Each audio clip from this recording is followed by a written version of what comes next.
Paano kumita ng ganito habang nagpo-post sa Facebook as a Shopee affiliate?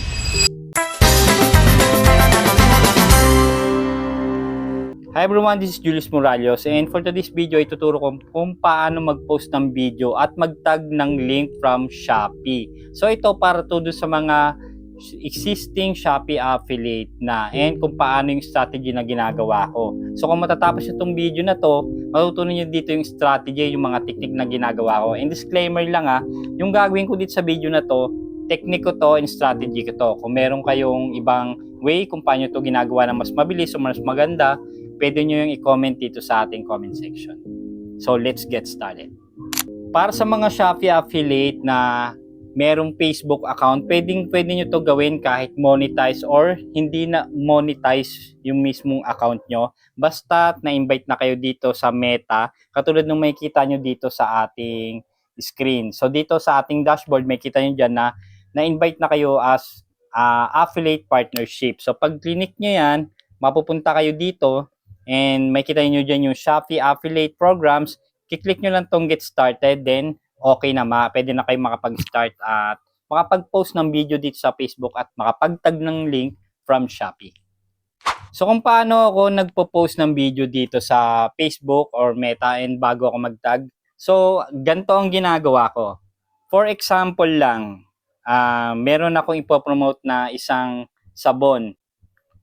Skincare siya, sabon siya para sa mukha, para sa may mga acne. Ang ginagawa ko muna is bago ko siya i-post dito sa Facebook, hinahanap ko muna yung link niya from Shopee. So dito hindi na ako dumadaan mismo dito sa mismong platform ni Facebook para maghanap mismo ng link. Okay? So papakita ko sa inyo dito, pwede nyo naman makuha dito mismo yung mga link from platform nila as a Shopee affiliate. So dito, pag clinic nyo dito mismo yung product, pwede nyo hanapin na dito yung products. Tapos, kapag for example na ito, nakita natin yung mommy baby na to, pag clinic nyo yan, pwede nyo na makita dito, create copy link, tapos view on Shopee, and ma-add to favorites. Tapos meron na rin tong mga description dito. Sa akin kasi, iba yung way na ginagawa ko. So ito, umpisa natin, papakita ko sa inyo. So sa akin kasi, ang ginagawa ko is ganito. Kumukuha muna ako ng link from Shopee. Ang gagawin ko is, hahanapin ko muna siya mismo doon sa may Shopee mismo. So punta tayo dito sa Shopee account ko, then click natin yung me.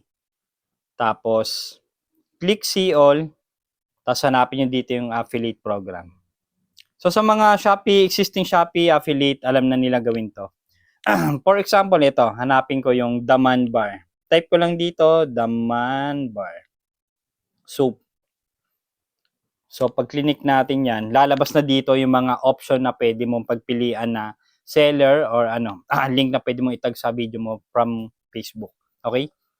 So nakita ko dito, itong una sa kaliwa, check ko muna kung legit talaga yung seller. So nakita ko dito sa kanyang chat box, damanbar.ph, sabihin legit tong seller na to. So ang gagawin ko niyan, pag napili ko na to, na ito yung kokopyahan ko ng link, na itatag ko dun sa video ko sa Facebook, gagawin ko dito is ilalike ko siya. Tapos click share to earn, then copy link. Then after nito is punta na ako dito sa affiliate storefront ko, isi-save ko na mismo siya. So select categories. So dito nakapaglagay na ako ng mga categories from mga product na sinave ko na mismo dito sa aking account. Okay, so dito kasi ang category niya para sa akin is skincare. Click ko tong skincare tapos confirm ko na siya.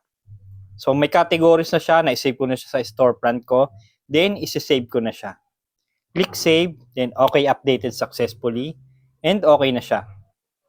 So dito, makikita nyo dito, na-copy link ko na siya, na-save ko sa storefront ko. Dito sa akin mismong account as Shopee, ayan, makikita nyo dito, meron na ako rin akong yellow check. Ibig sabihin, legit talaga tayo na affiliate dito kay Shopee. So dito sa affiliate storefront ko, lalabas na mismo yung demand bar na yan. Okay? So, kumaga pinaka-showcase mo talaga yan. And dito sa Shopee video profile, pwede na tayo dito. Dito ka pwede mag-upload ng mga video mo. So, okay, gagawa tayo ng separate video kung paano din mag-post dito kay Shopee, no? And dito naman muna tayo. Dahil itong video na to is para kay Facebook mismo. Then kapag nakuha ko na yung link, balik uli ako kay Facebook. Click ko lang to, hit the plus, then click ko yung reel. So, ina-upload ko yung video as reel, hindi yung long form videos. Okay, so dahil yung Daman Bar Soup na yun, nakagawa na ako ng video nun, and gagawin ko is upload ko na lang siya. Para sa may mga malalaking na acne sa mukha, ito yung video na gagawin ko. Ginagamit nyo. Ito yung video na i-upload ko.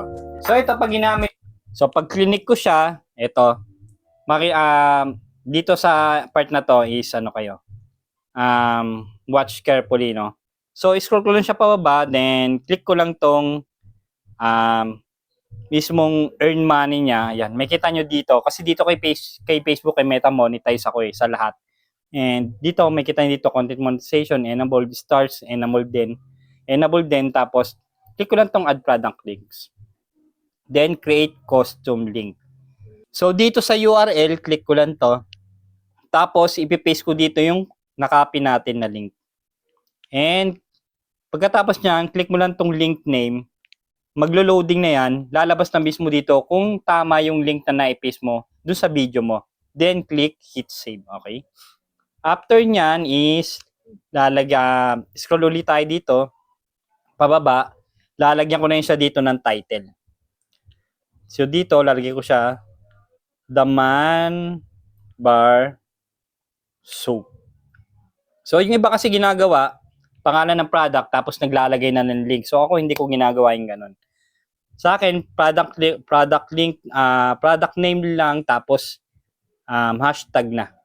Para ma-optimize mismo ni Meta yung mga video ko. So, lalagay ko lang dito na